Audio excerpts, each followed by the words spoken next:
trenches built to train First World War soldiers at RAF Halton in Buckinghamshire are being brought back to life this weekend. Members of the Great War Society will be living in them for the weekend while archaeologists explore other parts of the site. Tim Cooper has been getting a taste of trench life. Two soldiers from 10th Battalion, the Essex Regiment, look into no man's land to see what the enemy might be up to. They are, of course, reenactors, and this is a part of RAF Halton that's been overlooked for 90 years until recently.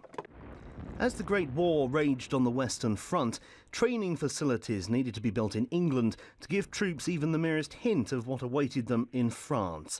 RAF Halton was chosen, training trenches dug, and thousands trained here from 1915.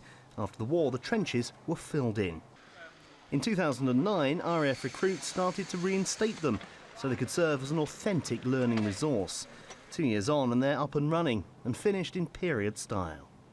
The trench system now gives a really good interpretation of what it would have been like in northern France during the First World War and here during 1915 training. We've got a firing step here, for example, then down into the trench floor itself, the duck boards. The really cramped conditions become very apparent to anyone who's trying to walk their way around here. And finally, people coming to see this get a sense of what it would have been like to go over the top. This area is tied irrevocably to the training and the preparation of individuals for service on the Western Front during the First World War. And being able to come to that location, to feel the atmosphere, to see the environment as it was, really brings home to people a sense of what was going on at the time. Part of the site remains overgrown.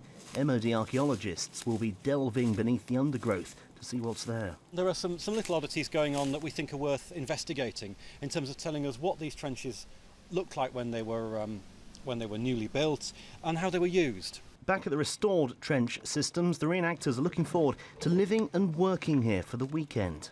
It's one thing to wear the uniform, but obviously to spend a weekend, although it's only just a weekend in a trench, and go through that little bit more is fantastic. Really, really is. Yeah. School parties from across the country are being encouraged to visit RAF Halton's unique First World War relic. And it's hoped the youngsters for years to come will learn about the sacrifices of the men who trained here, many of whom went on to die in trench systems in France. Tim Cooper, Forces News, RAF Halton.